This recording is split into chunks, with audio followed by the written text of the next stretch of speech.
Anticipation and nerves for Panthers fans are peaking as we are less than 24 hours from the wild card matchup against the Los Angeles Rams.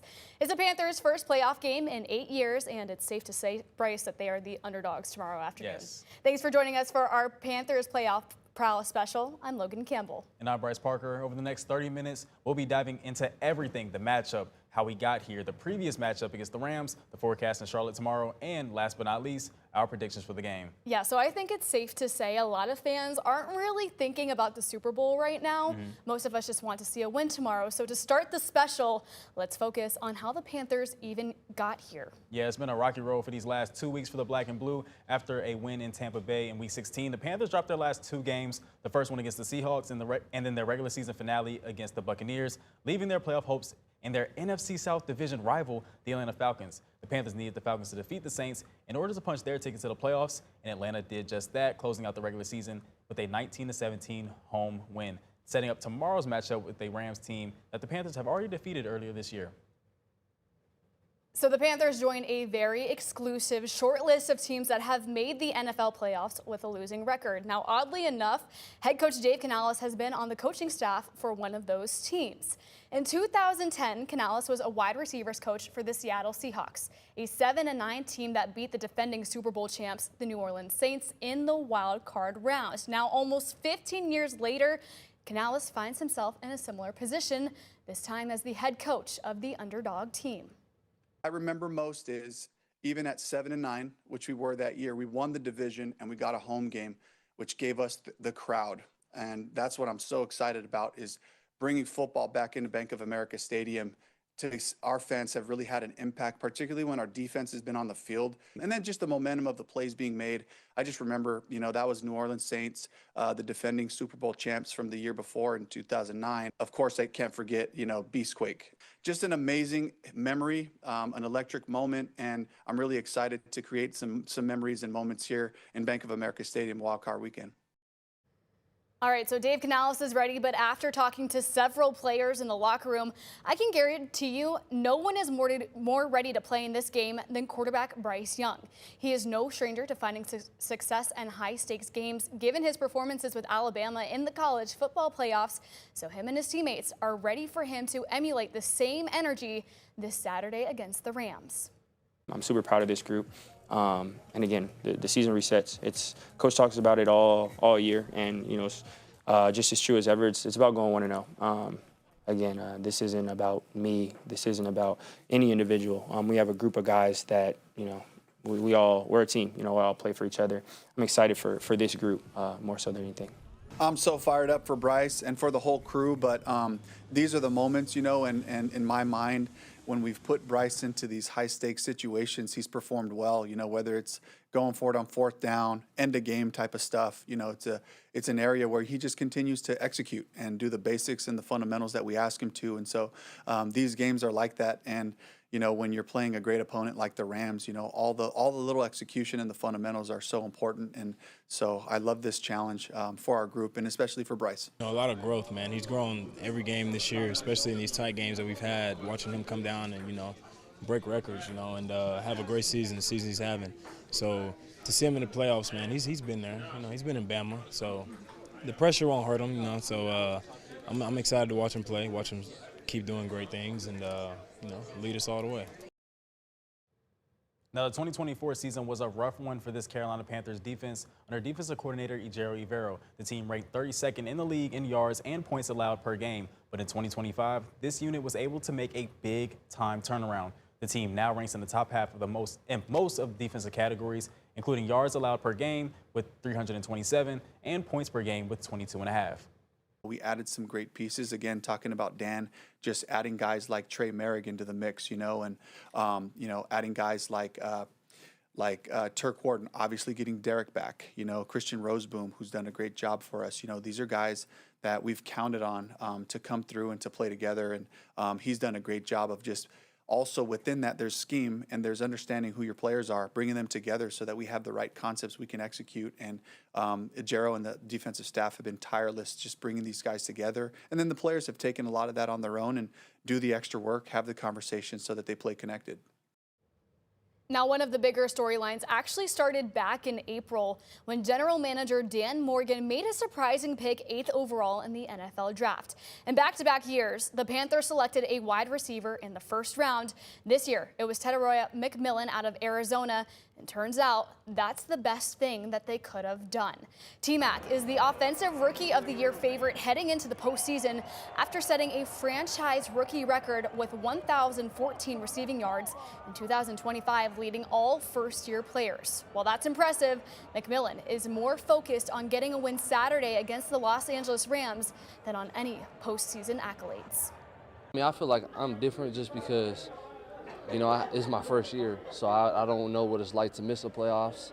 So, I'm just grateful for every opportunity, man. We get to play another game and a chance at playing another game after that. But I'm just glad, out of all things that, we were able to make the playoffs. We got a chance at doing something great in Charlotte that hasn't been done in a long time. So I feel like, that holds a higher power than, me being the leading favorite for the Offensive Rookie of the Year. The Panthers clinching their playoff spot marks a major shift for a team that spent the last few seasons rebuilding. And for players who once wore the black and blue, this moment feels familiar and promising. One of those is Brenton Burson, who spent 5 seasons with the Panthers, including the year they went to the Super Bowl in 2015. He says playoff football isn't just about wins, it's about the energy a city brings when fans really get behind their team. Win or go home, I guess, is at the end of the day how bad do you want to keep playing. And a lot of guys obviously never been in this position, so for how hard we work to get here, we want to stay as long as we can. For me personally, it's kind of like just don't get so caught up in like, oh, it's playoffs, wild card, whatever. Like, just focus in on my technique, focus in on like what I got to do to put myself and the team in position to win. I think just continue to follow my routine and try to add more to it. This is the biggest games of our season, biggest game that I played in so far. So just do everything I can to prepare. So we already talked about T-Mac, but it's not just him. So many rookies have stepped up in big ways for this season for the Panthers, especially kicker Ryan Fitzgerald. He's had 3 go-ahead field goals to secure wins for Carolina, so I caught up with the clutch kicker ahead of Saturday's game. We are here with the kicker, Ryan Fitzgerald, leading up to one of the biggest games in Carolina Panthers history. We have a wild card game this Saturday against Los Angeles. The playoffs are back in Charlotte. How are you feeling coming into this matchup? Super excited, first time, and talked to JJ about his experiences and everything, so I'm pumped up. JJ's one of the few people that have experienced a playoff in this locker room. What has he told you? It's just any other game, might be a few more studios on the sidelines in pregame. Atmosphere at home has been great all year, so it's gonna be fun. You are in one of the hardest positions as the kicker on this team. How do you not let the moments when you're taking onto the field and prepping to take those kicks, how do you not let that get to your head? I think it's just every kick I've had this year has been the most important kick to me, and that's how I viewed it, so nothing changes. You mentioned a little bit about how JJ has been coaching you up, but amongst all the other younger guys in this team, what have you guys been saying to each other leading up to this wild card game? Yeah, gotta have it. It's go home or keep going. So, we're just excited, trying to gain an edge this week in any way we can. Thank you so much for the time. We really appreciate it. Good luck this weekend. Now, though we're in the heart of Panthers country, there may be some people in the triad who'll be rooting for a Rams victory. And that's because of East Surrey alum and Rams punter Ethan Evans. Now, Saturday's game will be a homecoming of sorts for the 2019 East Surrey graduate, his third year in the NFL as a veteran. He's played collegiately at Wingate, where he was selected as an AP All-American in his senior season. Evans was selected in the 7th round of the 2023 draft for the Rams, making him the 2nd Wingate Bulldog ever to be drafted, and he's been the Rams' starting punter ever since. Now, believe it or not, this is the 2nd time this season that the Rams and Panthers have played. The two met at Bank of America Stadium back in November when LA was the top team in the NFC. The Panthers played some of their best football, picking off Matthew Stafford 3 times to lead the Panthers to a 31-28 win. While the Rams are the 10-point favorites heading into this playoff game, the Panthers are hoping to emulate what they did last meeting and pull off another upset. Continue to build on what we was able to do from that previous game. But, you know, they're going to come in ready for it. You know, they've been good in the run the whole year, and we was able to get going on them. So we expect them to come and try and stop it, but just got to go out there and execute. You know, it's just good to, you know, have everybody healthy and everybody back this time around because, you know, he's a great quarterback. He did it at a high level for a very long time and got a lot of weapons. So we need everybody back, and, you know, we just got to find a way to take the ball away and, you know, do what we did last game. As you can imagine, the Panthers being in the playoffs has some former players taking notice. Miles Harris spoke with one former Panther about what this moment and this season means for the franchise. After years on the outside looking in, the Carolina Panthers are back in the playoff picture, a milestone that signals progress for a young roster and a fan base hungry for winning football. It's just great being from Charlotte, in the city of Charlotte, and kind of the buzz we have going into this weekend. Brenton Burson spent 5 seasons with the Panthers, including being on the team when they went to the Super Bowl back in 2015. He says playoff football isn't just about wins, it's about the energy a city brings when fans rally behind their team. So the fans actually, I mean, you play a big role in the performance of the team. It's cool to see success, have a playoff game. Fans are going to pack it out. It's going to be a great atmosphere, and the players are going to have an advantage from that. With renewed energy, the Panthers are hoping this postseason appearance is just the beginning, not the exception. So this is experience that you are now getting that they haven't had for 8 years, right? So none of these, I mean, some of them probably have been in this position, but very limited. Obviously, the rookies haven't. So it's good to build that. And then into next season, you've been there before. Win or lose this game, you've been to the playoffs, you've been in that big game, you've learned from it. You kind of build on that. And sometimes games can come down to how refs call it. We'll take a look at the officiating crew for the Rams-Panthers matchup after the break. And the weather can play a big role in a football game. I'm tracking the potential of some rain, maybe even thunder. And oh yeah, we're going to have wind to talk about as well. Get that full Panthers forecast next. And before we head to the break, we have some trivia questions for you all. All right, so there's 3 questions. How many playoff wins do the Panthers have since 2000? What record did Bryce Young break this year? And for the older crowd, where did the Panthers play their inaugural season? I'll give you a hint, it was not in Charlotte. We'll have the answers after the break.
Welcome back, everyone, to our Panthers playoff special. All right, so right before break, we went and asked all of you 3 trivia questions. Now, our producer put this together, so we don't know the answers just yet. The first one we were asked is, how many playoff wins do the Panthers have since 2000?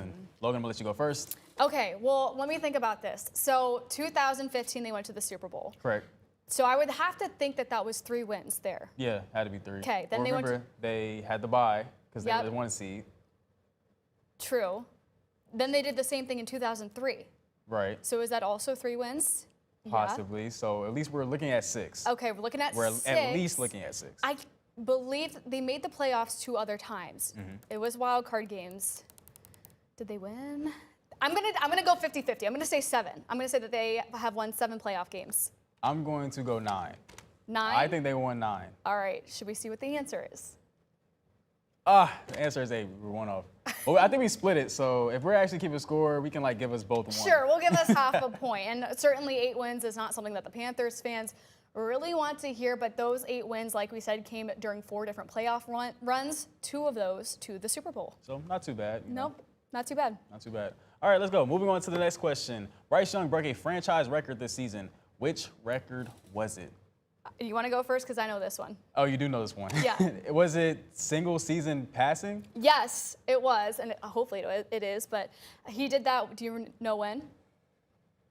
Was it against the You know Buccaneers? it. No, but it was another divisional opponent.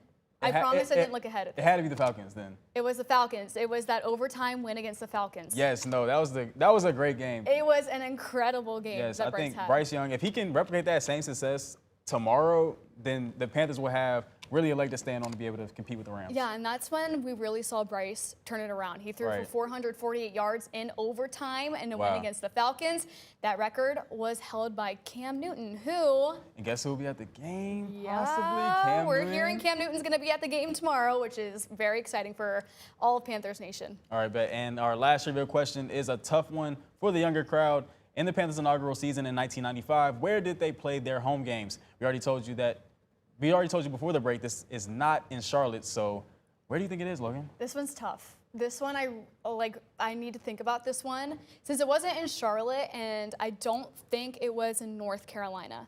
I'm trying to think of different ties that South Carolina cities have to the Carolina Panthers. So I'm going to go on a whim and say Spartanburg. That's where they hold their training camp? My guess was going to be Spartanburg, too. I feel like it was South Carolina because, you know, they want to tie the Carolinas together. It's not too far from Charlotte. Yeah. I'm going to agree with Spartanburg as well. Okay, is it Spartanburg? Let's see. Oh, and we were both wrong. It's Clemson, South Carolina. They played at Clemson University Stadium because their permanent stadium in Charlotte was still under construction. As you can imagine, it was a long bus ride for the Panthers players for their home games. Oh, we were so close. Should we give half a point since that was South Carolina? You know, let's give it to ourselves. Sure. We're going to cheat here and just Yes. give us 2 out of 3. Yeah. All right, well, a lot of you Panthers fans in Greensboro may be taking the trip down to Charlotte tomorrow. And whether you'll be in the stands, tailgating, or watching the game at a bar, the Amtrak may be a great way to get down there. Our Ben Briscoe took the trip himself to see what it's like. If you're coming down here to Bank of America Stadium for game day on Saturday, one of the big questions is, where are you going to park? Well, right next door, this garage had parking for $70, but it's almost sold out now. Others in the area are going for up to $110. Or you could spend $40 for a round-trip ticket on the train from Greensboro. Check it out. It really was a nice, smooth ride from Greensboro this morning. It was only about an hour and a half to get from Greensboro to Charlotte. The seats are really comfortable. You can recline, tons of legroom, and a great view. Plus, you met some nice people along the way. I think it's very cool. Why? It's because it seems like people get on there and people is in a good mood. I like people's attitude when they get on there. It's just a happy crowd of people. Just feel very safe and I just love it. Yeah, I like the people in there. On Saturday, there are 2 trips I'd recommend, the 8 or the 10. They'll both get you here in time for the game. But going back, it's a different story. This is the one catch with the train. There is not a train back to Greensboro after the game. However, you're going to want to stay down here and party and celebrate when the Panthers win on Saturday anyway, and go back Sunday morning. Well, Tim, one big factor in tomorrow's game could be the weather. It isn't exactly going to be sunny skies in Charlotte, but that might be a good thing for the Panthers. You know, if you like to play in the slop, maybe you want to get the run game going, anything like that, sometimes the rainy weather can help you out. So let's kind of key you in on what I'm expecting. Even on this Friday evening, we're starting to see some scattered rain showers across the area. Most of the rain, though, is still way off to the west, affecting places like Alabama, Mississippi, and Louisiana. There's a thunderstorm concern down there. Now for Charlotte and the Bank of America Stadium area heading into Saturday, the risk of any strong storms is pretty darn low, mostly to the south and west. So I'm not too concerned about lightning. What I will say, though, is that the chance of rain is pretty high at times during the day Saturday. So here's Charlotte right there. This is still this evening. We're not worried about this. Let's talk about Saturday. Now the morning time, this is around daybreak, scattered showers for the Charlotte area, the Triad too. And then by around 1 o'clock in the afternoon, most of the rain still off to the west. But you see right here, that's the first half of action. Light to moderate rain is pretty likely. So if you're going to the game, bring a poncho. I don't think it'll hurt whatsoever to be prepared. There's a low risk of that thunder. What I haven't mentioned enough, though, is the wind. Winds could be gusting around 30 miles per hour during the game. Of course, that can affect the passing game. That can affect also kicking field goals. All of those things are in play. So it's wet, it's warm, and it's windy. That's the forecast down in Charlotte as the Panthers take on the Rams. Maybe those California kids don't like that kind of weather. We'll see. Tim, thank you so much. On top of the weather being a factor in tomorrow's game, we all know that the refs can also be a big one, too. Yes, indeed. WFMY News 2's Sean Higgins has more on the crew assigned to the Rams-Panthers game. Even if you did not watch the game against the Bucs, you probably saw some of the outrage over a couple of the decisions that Brad Allen's crew made last Saturday night. From the fumble that was blown dead, then ruled a loss for the Panthers, to some critical pass interference penalties late in the game. Even neutral fans called foul. This week, the Panthers won't see Brad Allen, but it will be a familiar face to fans. One that might conjure the phrase, "Cotchery caught it." Clete Blakeman's crew will call the game Saturday. Blakeman was the head referee for Super Bowl 50, the last time the Panthers made the Super Bowl. Early in that game, Cam Newton threw a pass to Jericho Cotchery for a first down and a big gain, but it was ruled incomplete. Even after a Carolina challenge, the call on the field was upheld.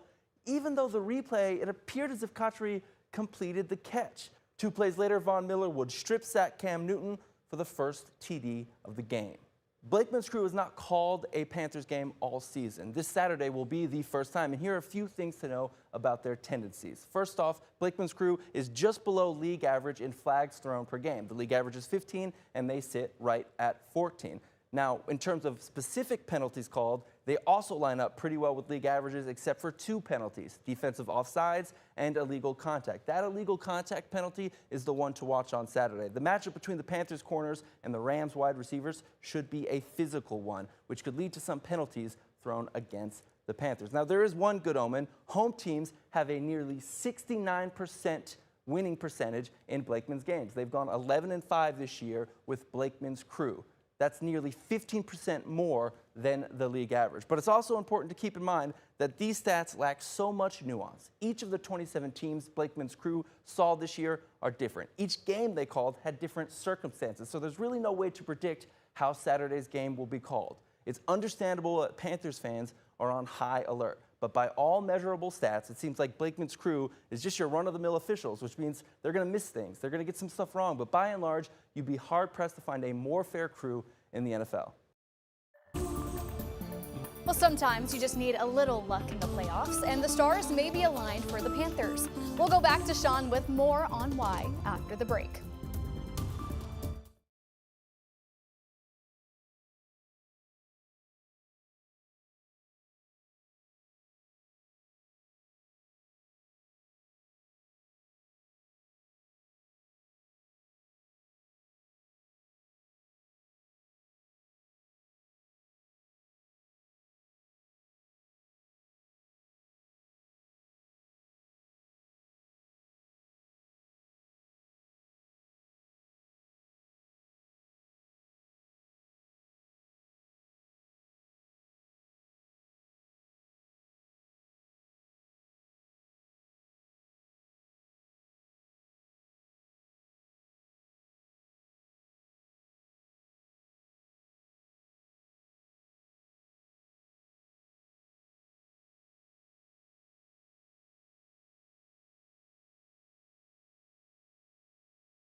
Welcome back, everyone. The Panthers are in the playoffs, snapping a 7-year postseason drought, but they enter Saturday's game as a heavy underdog. Yeah, let's go to WFNY News 2's Sean Higgins, who explains how the Stars may just be aligned for a big playoff run.